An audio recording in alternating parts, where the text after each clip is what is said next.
Hi everyone, my name is Sanchita and welcome to my channel. I hope you all are doing good.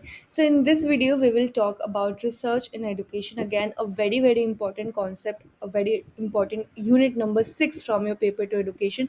तो यहाँ से ना आप लोगों के रिसर्च बेसिकली एक ऐसा यूनिट है गाइज जो आपके पेपर वन पेपर टू दोनों में ही बहुत ज़्यादा इंपॉर्टेंट है। जितना पेपर वन में इससे क्वेश्चन आते हैं उसके डबल यहाँ पे पेपर टू में क्वेश्चन आते हैं।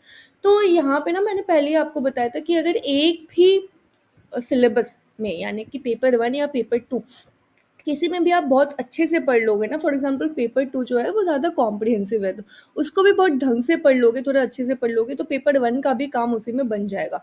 तो रिसर्च को बिल्कुल भी मिस नहीं करना है, बहुत इंपॉर्टेंट एक कॉन्सेप्ट है, इसके तो क्वेश्चंस बिल्कुल भी आप प्रैक्टिस करके जाइएगा। ओके, तो चलिए आज का सेशन स्टार्ट करते हैं। सेशन स्टार्ट करने से पहले मैं आप लोगों को अगेन अपने टेलीग्राम चैनल के बारे में बताना चाहूँगी, जिसका लिंक आपको नीचे डिस्क्रिप्शन बॉक्स में मेंशन मिलेगा, तो उसको चेकआउट करना बिल्कुल मत मिस करना। Okay, and also do subscribe to this channel. It is going to be very helpful for you and as well as for me. Okay, और साथ ही आप मुझे अनअकैडमी पे भी फॉलो कर सकते हो, वहाँ पे मेरे लाइव क्लासेस आप देख सकते हो। और अगर आपको सब्सक्रिप्शन चाहिए तो आप मेरा रेफरल कोड जो है DATTA10 उसको यूज़ करके आप अपना सब्सक्रिप्शन ले सकते हो। ठीक है, तो चलिए आज का सेशन स्टार्ट करते हैं। ये रहा फर्स्ट क्वेश्चन आपके सामने, आपके कंप्यूटर स्क्रीन के सामने। बताइए 5,000 का सवाल। Which research paradigm explicitly rejects the incompatibility thesis? Quantitative research, qualitative research, mixed research या फिर इनमें से कोई भी नहीं? क्वेश्चन समझिएगा। Which research paradigm explicitly rejects the incompatibility thesis? What do you understand by incompatibility thesis? और इसको रिजेक्ट करने वाला कौन सा होगा? सही आंसर यहाँ पे होना चाहिए ऑप्शन नंबर सी। देखो मिक्स्ड रिसर्च यहाँ पे कैसे सही आंसर बनता है। इनकम्पैटिबिलिटी थीसिस यानी कि क्वांटिटेटिव रिसर्च जो होता है उसमें सिर्फ क्वांटिटेटिव होगा, क्वालिटेटिव जो होता है उसमें सिर्फ क्वालिटेटिव होगा। ठीक है, क्वांटिटेटिव यानी कि हमारा डिडक्टिव, क्वालिटेटिव यानी कि हमारा inductive, right. But mixed method research एक ऐसा है जिसमें दोनों ही आ जाते हैं, क्वालिटेटिव क्वांटिटेटिव दोनों का इंक्लूजन होता है इसमें, राइट। तो ये इसीलिए इनकम्पैटिबिलिटी थीसिस को ये पार्टिकुलर रिसर्च जो है वो रिजेक्ट करता है। नेक्स्ट क्वेश्चन देखिए।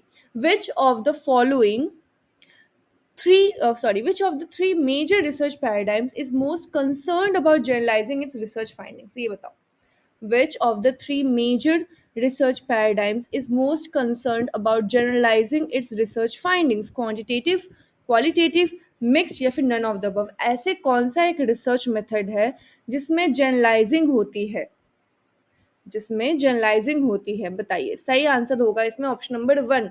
क्वांटिटेटिव रिसर्च जो होता है उसमें हम लोग अलग अलग वेरिएबल्स का यूज़ करते हैं, डेटा का यूज़ करते हैं in order to generalize a particular theory. Okay, next question पे चलते हैं। Which of the following best describes quantitative research? ये बहुत सारे, ये यहाँ पे जितने क्वेश्चंस आपको आज दिखेंगे ना सारे ही कॉन्सेप्चुअल बेस्ड क्वेश्चंस है, वेरी इंपॉर्टेंट। तो विच of the following best describes quantitative research? ये बताओ। चलो, attempts to test hypothesis about causal relationship between variables based on the collection of narrative data and attempt to generate the useful hypothesis, या फिर research that is exploratory? Quantitative research को कौन सा best describe करेगा? तो yes, quantitative research में हमने hypothesis के बारे में पढ़ा है, causal relationship between the variables के बारे में पढ़ा है, राइट। तो सही आंसर यहाँ पे ऑप्शन नंबर वन बेटर बनता है। नेक्स्ट क्वेश्चन देखो। The type of variable that is presumed to cause changes in another variable is known as which of the following?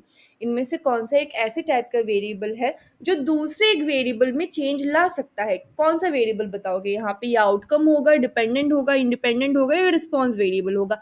Absolutely सही आंसर यहाँ पे इंडिपेंडेंट वेरिएबल होगा ये। ओके, नेक्स्ट क्वेश्चन देखो। चलो, which type of research always includes manipulation of the independent variable? ये बताइए।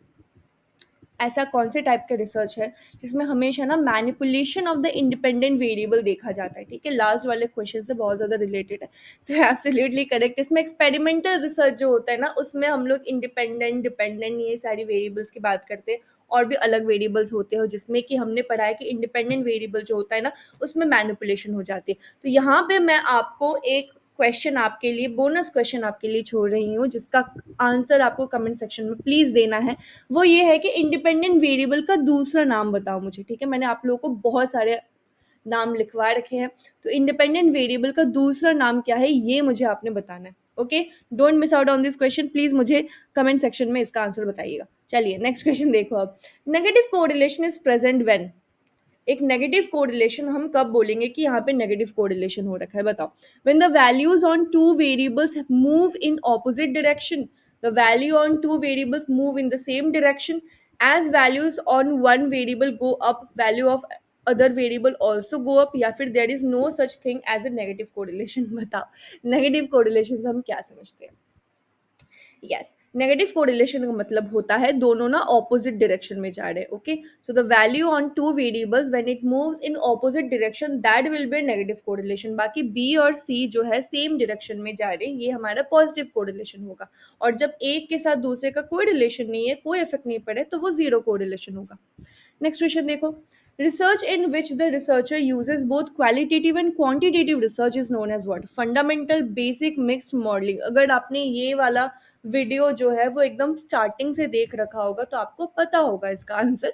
Yes, इसका आंसर होगा मिक्स्ड मेथड रिसर्च, जिसमें क्वालिटेटिव क्वांटिटेटिव दोनों आते हैं, and it particularly rejects the incompatibility thesis. Okay, चलो आगे बढ़ते हैं। नेक्स्ट क्वेश्चन देखो। Which of the following can best be described as a quantitative variable, ये बताइए। Annual income, gender, personality type, या फिर party identification. For example Democrat या रिपब्लिकन, अगर हम इंडियन कॉन्टेक्स्ट में देखें तो ये बीजेपी से है या फिर कांग्रेस से है या फिर आम आदमी पार्टी से है, को क्या लगाओगे यहाँ पे। क्वांटिटेटिव वेरिएबल इनमें से कौन सा होगा।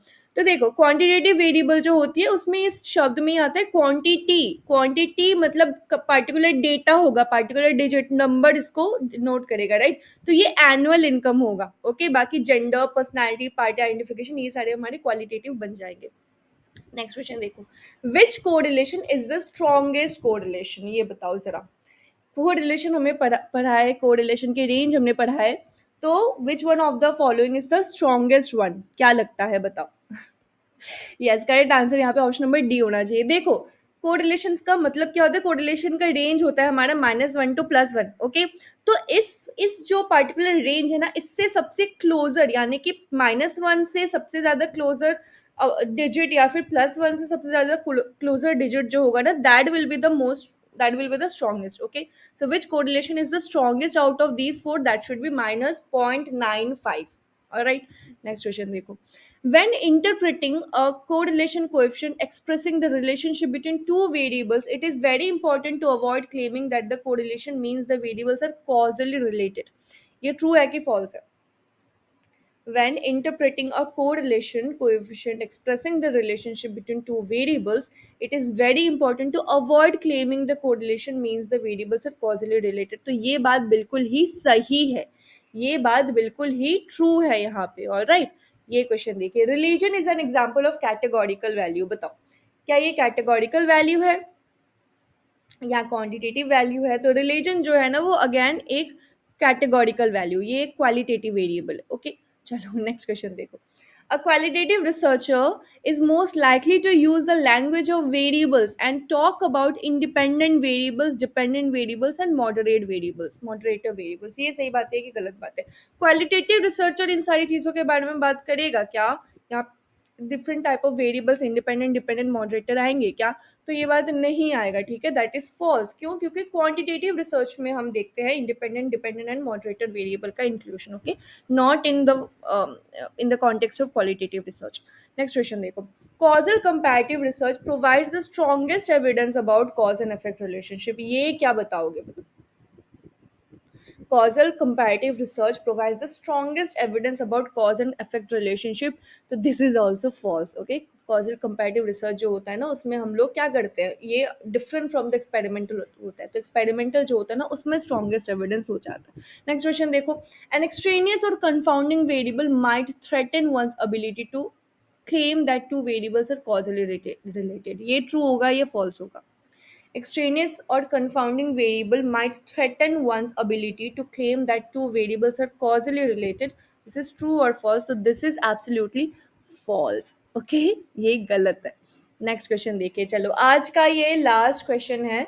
अगेन इसमें भी मैं बोनस क्वेश्चन दूंगी आपको, तो क्वेश्चन पढ़ो। Action research is a form of applied research focuses on solving specific problems, is typically conducted by local practitioners, या फिर A B C all are true. यहाँ पे ना मैं ये क्वेश्चन आपको आपके लिए होमवर्क पे छोड़ रही हूँ, ठीक है। ये क्वेश्चन का आंसर आप मुझे देंगे, ओके। और इसके साथ बोनस क्वेश्चन ये है कि आप मुझे बताना एक्शन रिसर्च दिया किसने है, action research is given by home, और इस क्वेश्चन का आंसर भी मुझे आप देना कि ए बी सी डी कौन सा सही आंसर होना चाहिए, ठीक है। तो कमेंट में 2 आंसर्स आपको देने, तो पक्का दीजिएगा, I will wait for your all your answers. चलो, तो यही थे आज के लिए क्वेश्चंस, ओके। सो नेक्स्ट मिलेंगे हम लोग नेक्स्ट अपने नए वीडियो के साथ, नए क्वेश्चंस के साथ। तो टेलीग्राम चैनल अगेन मैं बता देती हूँ, फॉलो करना मत भूलना बिल्कुल। वहाँ पे सारे आपको इम्पोर्टेंट लिंक्स एंड जो भी अपडेट्स है वो मिलते रहते हैं। And also do subscribe to this channel, and Unacademy पे भी फॉलो करना मत भूलिएगा। It is also going to be very very important, very very useful for you all. Okay, तो चलिए, thank you so much for joining this session. Next मिलते हैं हम नेक्स्ट क्लास के साथ, नेक्स्ट क्वेश्चन के साथ। और लाइव क्लास भी ज्वाइन करना मत भूलना, आज 8 बजे होपफुली हम लोग क्लास भी अटेंड करेंगे, ठीक है। तो thank you so much everyone for watching this video. Next मिलते हैं बहुत जल्द। Thank you, take care, bye bye.